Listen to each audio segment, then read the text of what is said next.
ലോക പരിസ്ഥിതി ദിനത്തിൽ പതിവായിട്ട് നമ്മൾ ചെയ്തു വരുന്ന പ്രവർത്തനങ്ങൾ ചെയ്ത് നിങ്ങൾ മടുത്തോ?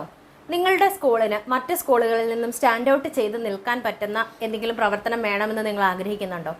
അങ്ങനെയെങ്കിൽ ഈ വീഡിയോ നിങ്ങൾ മുഴുവൻ കാണണം. നിങ്ങൾക്ക് ഇഷ്ടപ്പെടുന്ന മറ്റ് സ്കൂളുകളിൽ നിന്നും സ്റ്റാൻഡ് ഔട്ട് ചെയ്ത് നിൽക്കാൻ പറ്റുന്ന തരത്തിലുള്ള കുറച്ച് ആക്ടിവിറ്റികളുമായിട്ടാണ് ഞാനിന്ന് വന്നിരിക്കുന്നത്. അതിനു മുൻപ് നമ്മുടെ ചാനൽ ആദ്യമായി കാണുന്ന ഒരാളാണ് എന്നുണ്ടെങ്കിൽ നമ്മുടെ ചാനൽ ഒന്ന് സബ്സ്ക്രൈബ് ചെയ്തേക്കണം. കൂടെ തന്നെ ഈ വീഡിയോ ഇഷ്ടപ്പെട്ടു എന്നുണ്ടെങ്കിൽ നിങ്ങൾ ഈ വീഡിയോ ഒന്ന് ലൈക്കും കൂടെ ചെയ്തേക്കണം കേട്ടോ. അപ്പോൾ നമുക്ക് പ്രവർത്തനങ്ങളിലേക്ക് കടക്കാം. ഞാൻ ഒന്നാമതായിട്ട് പറയുന്ന പ്രവർത്തനം റീൽസ് അല്ലെങ്കിൽ ഷോർട്സ് പങ്കുവയ്ക്കുക എന്നുള്ളതാണ്. പുതിയ യുഗത്തിൻ്റെ കുട്ടികൾക്ക് പുതിയ യുഗത്തിൻ്റെ എന്തെങ്കിലും പ്രവർത്തനങ്ങൾ കൊടുക്കുന്നത് ഒരു നല്ല കാര്യമല്ലേ? അങ്ങനെയെങ്കിൽ അവർക്ക് വേണ്ടിയിട്ട് നമുക്കൊരു ഷോർട്സ് അല്ലെങ്കിൽ റീൽസ് എടുക്കുന്ന ഒരു മത്സരം തയ്യാറാക്കുക, മത്സരം സംഘടിപ്പിക്കുക എന്നുള്ളതാണ്. ഇതിന് വേണമെങ്കിൽ കുട്ടികൾക്ക് കുറച്ച് ദിവസത്തെ സമയമൊക്കെ കൊടുക്കാം. ഇത്ര ദിവസത്തെ സമയത്തിനുള്ളിൽ സബ്മിറ്റ് ചെയ്യുക എന്നുള്ള രീതിയിൽ നമുക്ക് കുട്ടികളോട് പറയാവുന്നതാണ്. ഇതിൽ പ്രധാനമായിട്ടും നമ്മൾ നോക്കേണ്ടത്, ഞാൻ ഉദ്ദേശിക്കുന്നത് ഇങ്ങനെയാണ്, അതായത് അവർ നമുക്ക് പങ്കുവയ്ക്കുന്ന വീഡിയോയിൽ സാമൂഹിക പ്രസക്തി, പരിസ്ഥിതിയുമായിട്ട് ബന്ധപ്പെട്ട കാര്യങ്ങൾ, അതിനുള്ള സൊല്യൂഷൻസ്, അല്ലെങ്കിൽ നല്ലൊരു മെസ്സേജ് പാസ് ചെയ്യുന്ന എന്തെങ്കിലും ഒരു കാര്യമാകാം. അങ്ങനെയുള്ള കാര്യങ്ങളായിരിക്കണം അവർ റീലിൽ നമുക്ക് ഷെയർ ചെയ്ത് തരേണ്ടത്. ഇപ്പം സമൂഹത്തിന് അല്ലെങ്കിൽ പരിസ്ഥിതിക്ക് ദോഷമാവുന്ന കാര്യങ്ങൾ, ഇപ്പോൾ ഒരു മണ്ണിടിച്ച് നിരത്തി അവിടെ എന്തെങ്കിലും ചെയ്യുക എന്നുള്ളത്, അല്ലെങ്കിൽ ഒരു പാടം നികത്തുക എന്നുള്ളത്, ഇനി അതല്ല ഒരു മല തന്നെ അവരിടിച്ച് നിരപ്പാക്കുന്ന കാര്യങ്ങളൊക്കെ ഉണ്ടല്ലോ നമ്മുടെ ഇടയിൽ. അപ്പോൾ അതുപോലെ എന്തെങ്കിലും കാര്യങ്ങളുണ്ടെങ്കിൽ അതാകാം. ഇനി അതല്ല, കുട്ടികൾക്ക് അവരുടെ പരിസരത്തുള്ള ആരെങ്കിലും സമൂഹത്തിന് അല്ലെങ്കിൽ പരിസ്ഥിതിക്ക് നല്ലത് ചെയ്യുന്ന ആൾക്കാരുണ്ടെങ്കിൽ അവരെ വെച്ചിട്ടുള്ള റീലും ആകാം. നമുക്കപ്പോൾ ഏതാണ്ട് ഒരു നോളജ് ഉണ്ടല്ലോ എന്തൊക്കെ ചെയ്യാൻ പറ്റും എന്നുള്ളത്. അപ്പോൾ ആ ഒരു മെസ്സേജ് കുട്ടികൾക്കൊന്ന് പാസ് ചെയ്യുക. ഈ ടോപ്പിക്കുകളിൽ നിങ്ങൾ റീൽ സബ്മിറ്റ് ചെയ്യുക എന്നാണ് ആയിരിക്കണം പറയേണ്ടത്. അതുപോലെ തന്നെ ഈ റീലുകൾ എടുക്കുന്ന സമയത്ത് അതിൻ്റെ വാല്യൂ നമ്മൾ നോക്കേണ്ടത് ആ റീൽ കാണാൻ കൊള്ളാമോ അങ്ങനെയുള്ള കാര്യങ്ങൾ മാത്രമായിരിക്കരുത്. നമുക്ക് കുട്ടികൾ തന്നിരിക്കുന്ന വീഡിയോയിൽ എന്തൊക്കെ എന്ത് കാര്യമാണ് അവർ കൺവേ ചെയ്യുന്നത് എന്നുള്ളത് വ്യക്തമായിരിക്കണം. അതുപോലെ തന്നെ അവർ സബ്മിറ്റ് ചെയ്തേക്കുന്ന വീഡിയോയ്ക്ക് എന്തെങ്കിലും പ്രസക്തി ഉണ്ടോ, ഇത്തരത്തിലുള്ള കാര്യങ്ങളൊക്കെ നമ്മളൊന്ന് വാല്യൂ ചെയ്തിട്ട് വേണം ഒരു മത്സരാർത്ഥിയിലെ അല്ലെങ്കിൽ മത്സരത്തിൻ്റെ വിജയം നമ്മൾ പ്രഖ്യാപിക്കാനായിട്ട്. അടുത്തതായിട്ട് ഞാൻ ഉദ്ദേശിക്കുന്നത് ഫോട്ടോഗ്രാഫി കോൺടെസ്റ്റ് ആണ്.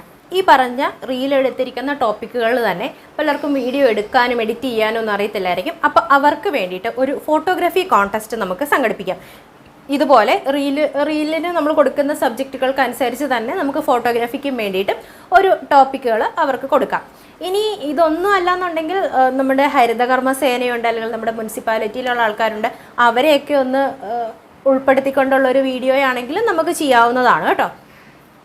അടുത്തതായിട്ട് ഞാൻ ഉദ്ദേശിക്കുന്ന ആക്ടിവിറ്റി, ഒരു പരിസ്ഥിതി പ്രവർത്തകനെ അല്ലെങ്കിൽ നമ്മുടെ പരിസ്ഥിതിക്ക് വേണ്ടി നല്ലത് ചെയ്തിട്ടുള്ള നമ്മുടെ പരിസരത്തുള്ള, ഈ വലിയ പോപ്പുലർ ആയിട്ടുള്ള ആൾക്കാരൊന്നും വേണമെന്നില്ല, നിങ്ങളുടെ പരിസരത്തും നല്ല കാര്യങ്ങൾ ചെയ്യുന്ന ആൾക്കാരുണ്ടാവും.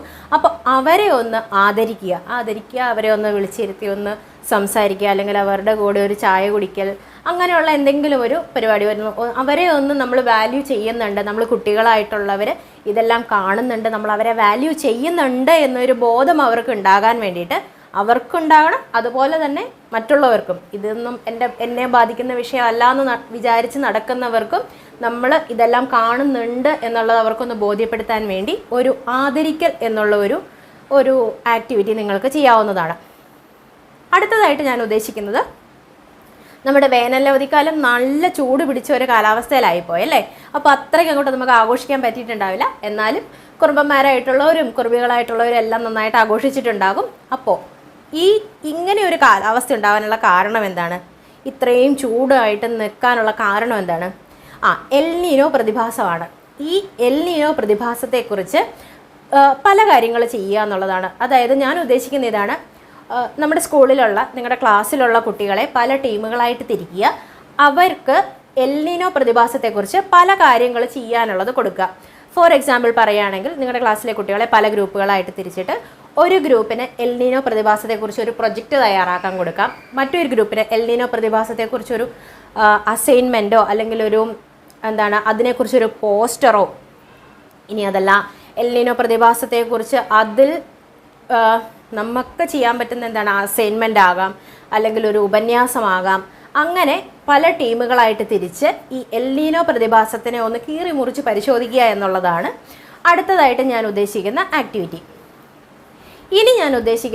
എന്താണെന്ന് വെച്ചാൽ ഡിജിറ്റൽ പ്രസൻറ്റേഷൻ. നമ്മൾ പതിവായിട്ട് ചെയ്യുന്നത് ഒരു പോസ്റ്റർ ചെയ്യുക, അല്ലെങ്കിൽ ഒരു സ്ലോഗൻ ചെയ്യുക, അങ്ങനെയുള്ള ആക്ടിവിറ്റികളായിരിക്കും ചെയ്യുന്നത്. ഇത് ഡിജിറ്റലായിട്ട് നമുക്ക് ഡിജിറ്റലായിട്ടുള്ള ചെയ്യുക എന്നുള്ളതിൻ്റെ പ്രത്യേകത എന്താണെന്ന് വെച്ച് കഴിഞ്ഞാൽ നമുക്ക് എവിടെ വേണമെങ്കിലും അത് പ്രസൻറ്റ് ചെയ്യാൻ പറ്റും. അപ്പോൾ നിങ്ങളുടെ സ്കൂളിനെ മറ്റ് സ്കൂളുകളിൽ നിന്നും സ്റ്റാൻഡ് ഔട്ട് ചെയ്യുന്ന രീതിയിൽ ഒരു ഡിജിറ്റൽ പ്രസൻറ്റേഷൻ തയ്യാറാക്കുക എന്നുള്ളതാണ് അടുത്ത ആക്ടിവിറ്റി. അത് എന്തും ആകാം. നിങ്ങൾ ഈ കുട്ടികൾ സബ്മിറ്റ് ചെയ്തിരിക്കുന്ന ഫോട്ടോഗ്രാഫി കോൺടെസ്റ്റിൻ്റെ ഒരു വീഡിയോ ആകാം, ഇനി അതല്ല റീൽസ് എടുത്തിരിക്കുന്നതിൻ്റെ ഒരു വീഡിയോ ആകാം, അതല്ല നിങ്ങളുടെ സ്കൂളിൽ തയ്യാറാക്കിയിരിക്കുന്ന പച്ചക്കറി തോട്ടമോ അല്ലെങ്കിൽ ഒരു പൂന്തോട്ടമോ, അങ്ങനെ എന്തുമാകാം ഈ ഒരു ഡിജിറ്റൽ പ്രസൻറ്റേഷനിൽ നിങ്ങൾ തയ്യാറാക്കേണ്ടത്. ഇനി അതല്ല നിങ്ങളുടെ സ്കൂൾ കുട്ടികളും എല്ലാം ആയിട്ട് ഏതെങ്കിലും ഒരു തോട് വൃത്തിയാക്കിയോ അല്ലെങ്കിൽ ഒരു പരിസരം മുഴുവനായിട്ടൊന്ന് വൃത്തിയാക്കിയോ അങ്ങനെ ചെയ്യുന്ന എന്ത് കാര്യവും ഈ ഒരു ഡിജിറ്റൽ പ്രസൻറ്റേഷനിൽ നിങ്ങൾക്ക് തയ്യാറാക്കാം. അടുത്തതായിട്ട് ഞാൻ ഉദ്ദേശിക്കുന്നത് പല വിഷയങ്ങളിൽ എല്ലാവരും ഒരു വിഷയം എടുക്കരുത്. എല്ലാ ക്ലാസ്സുകളിലും കുട്ടികൾ പങ്കെടുക്കുന്നതുകൊണ്ട് പല ക്ലാസ്സുകൾക്ക് പല ടോപ്പിക്കുകൾ കൊടുക്കുക. പല വിഷയങ്ങളിൽ അവർ ഒരു ഡിജിറ്റൽ പ്രസൻറ്റേഷന് പകരം പേപ്പർ പ്രസൻറ്റേഷൻ തയ്യാറാക്കുക എന്നുള്ളതാണ്. പല വിഷയങ്ങളിൽ പേപ്പറിലാകാം, ചാർട്ടിലാകാം. നിങ്ങൾ ഓരോ ടോപ്പിക്ക്, ഇപ്പോൾ എൽനിനോ പ്രതിഭാസമാണെങ്കിൽ എൽനിനോ പ്രതിഭാസത്തെക്കുറിച്ച് നിങ്ങൾക്കറിയാവുന്ന കാര്യങ്ങളെല്ലാം ഉൾപ്പെടുത്തിക്കൊണ്ട് ഒരു ചാർട്ട് പേപ്പർ, ഒരു ഹോൾ നിങ്ങൾ സെറ്റ് ചെയ്യുക, അല്ലെങ്കിൽ ഒരു ക്ലാസ് റൂം നിങ്ങൾ ഈ എൽനിനോ പ്രതിഭാസത്തിൻ്റെ ഡീറ്റെയിൽസ് എല്ലാം സെറ്റ് ചെയ്തുകൊണ്ട് ഒരു നമ്മൾ ആർട്ട് ഗാലറി എന്നൊക്കെ പറയുന്നത് പോലെ തന്നെ ഇങ്ങനെ ഒരു ഡീറ്റെയിൽസ് ഒക്കെ വെച്ചിട്ടുള്ള ചാർട്ട് വെച്ചിട്ടുള്ള ഒരു ഗാലറി നിങ്ങൾക്ക് സെറ്റ് ചെയ്യാവുന്നതാണ്. അടുത്ത ആക്ടിവിറ്റി എന്ന് ഞാൻ ഉദ്ദേശിക്കുന്നത് how to make the earth smile or shine. നമുക്ക് നമ്മുടെ ഭൂമിയെ എങ്ങനെ ചിരിപ്പിക്കാം, അല്ലെങ്കിൽ എങ്ങനെ സംരക്ഷിക്കാം, അതിന് വേണ്ടിയിട്ട് ഭൂമി സന്തോഷിക്കാൻ വേണ്ടിയിട്ട് നമുക്ക് എന്തൊക്കെ ചെയ്യാം, ഈ ഒരു ടോപ്പിക്കിനെ നമുക്ക് പല വിധത്തിൽ എക്സ്പ്ലോർ ചെയ്യാം. ഒന്നുകിൽ കുട്ടികളോട് അവർക്ക് താല്പര്യമുള്ള ഈ വിഷയത്തിൽ നിങ്ങൾക്കറിയാവുന്ന കാര്യങ്ങൾ വെച്ചിട്ടൊരു ഉപന്യാസം തയ്യാറാക്കാൻ പറയാം. ഇനി അതല്ല കുറച്ചും കൂടെ രസകരമായിട്ടുള്ളൊരു കാര്യമാണ് വേണ്ടെങ്കിൽ, ഒരു വീഡിയോ ആണ് നിങ്ങൾക്ക് വേണ്ടെങ്കിൽ, അല്ലെങ്കിൽ ഈ ഒരു ടോപ്പിക്കിൽ നിങ്ങൾക്കൊരു രസകരമായിട്ടുള്ള കാര്യമാണ് വേണ്ടെങ്കിൽ നിങ്ങൾക്ക് ചെയ്യാൻ പറ്റുന്ന ഒരു കാര്യമുണ്ട്. LP ക്ലാസ്സിലെ കുട്ടികളോട് ഈ ചോദ്യം ചോദിക്കുക: നമ്മുടെ ഭൂമിയെ സന്തോഷിപ്പിക്കാൻ എന്ത് ചെയ്യണം എന്നുള്ളത് കുഞ്ഞു കുട്ടികളോട് ചോദിക്കുക. അപ്പോൾ അവർ തരുന്ന രസകരമായ മറുപടികൾ ഉണ്ടാവും. അപ്പോൾ ആ മറുപടികളെല്ലാം വേണമെങ്കിൽ നമുക്ക് ഡിജിറ്റൽ പ്രസൻറ്റേഷനിൽ അവതരിപ്പിക്കാവുന്നതാണ്. അപ്പോൾ ഈ ഒരു ചോദ്യം ചോദിക്കുക, കുട്ടികളുടെ മറുപടി എന്താണ് എന്ന് അറിയുക. ഇനി ലാസ്റ്റായിട്ട് ഞാൻ പറയുന്നത്, കാലാവസ്ഥാ വ്യതിയാനം എന്നുള്ള ഒരു പ്രശ്നം നമ്മുടെ മുന്നിൽ ഇങ്ങനെ നിൽക്കുകയാണ്. ആ കാലാവസ്ഥാ വ്യതിയാനം ഏതൊക്കെ മേഖലകളെ ബാധിച്ചു, എങ്ങനെയാണ് ഈ കാലാവസ്ഥകൾക്ക് വ്യതിയാനം ഉണ്ടായത്? ഇപ്പോൾ അന്റാർട്ടിക്കയിൽ മഞ്ഞുരുകുന്നു എന്നുള്ള കാര്യങ്ങൾ നമുക്കറിയാം, എവറസ്റ്റിൽ മഞ്ഞുരുകുന്നു എന്നുള്ള കാര്യങ്ങളൊക്കെ നമുക്കറിയാം. നൂറ്റാണ്ടുകളായിട്ട് കാണാതിരുന്ന വരൾച്ച വന്നപ്പോൾ നൂറ്റാണ്ടുകളായിട്ട് കാണാതിരുന്ന ഡാമിൻ്റെ അകത്തൊക്കെ ഉണ്ടായിരുന്ന ചില വീടുകളും അല്ലെങ്കിൽ പഴയ ലയങ്ങളും എല്ലാം പുറത്തു വന്നു എന്നുള്ള വാർത്തകൾ വരെ നമ്മൾ കണ്ടു കഴിഞ്ഞു. അപ്പോൾ എന്താണ് ഈ കാലാവസ്ഥ വ്യതിയാനത്തിനുള്ള കാരണം, ഈ കാലാവസ്ഥ വ്യതിയാനത്തിനെ നമ്മൾക്ക് എങ്ങനെ ഓവർകം ചെയ്യാം, ഇത്തരത്തിലുള്ള കാര്യങ്ങളെല്ലാം ഉൾപ്പെടുത്തിക്കൊണ്ട് എന്തെങ്കിലും ഒരു ആക്ടിവിറ്റി നിങ്ങൾക്ക് സംഘടിപ്പിക്കാവുന്നതാണ്. ഇനി ഇതൊന്നും നിങ്ങൾക്ക് ചെയ്യാൻ പറ്റിയില്ല എന്നുണ്ടെങ്കിൽ നമുക്ക് യൂഷ്വലി ചെയ്യുന്ന പ്രസംഗം, പോസ്റ്റർ നിർമ്മാണം, ക്വിസ്, ഇതുപോലെയുള്ള നോർമൽ ആക്ടിവിറ്റികൾ നിങ്ങൾക്ക് സംഘടിപ്പിക്കാം. അപ്പോൾ ഇതുപോലെ നിങ്ങൾക്ക് ഹെൽപ്ഫുൾ ആയിട്ടുള്ള മറ്റൊരു വീഡിയോയുമായി അടുത്ത ദിവസം വീണ്ടും കാണാം. ബൈ.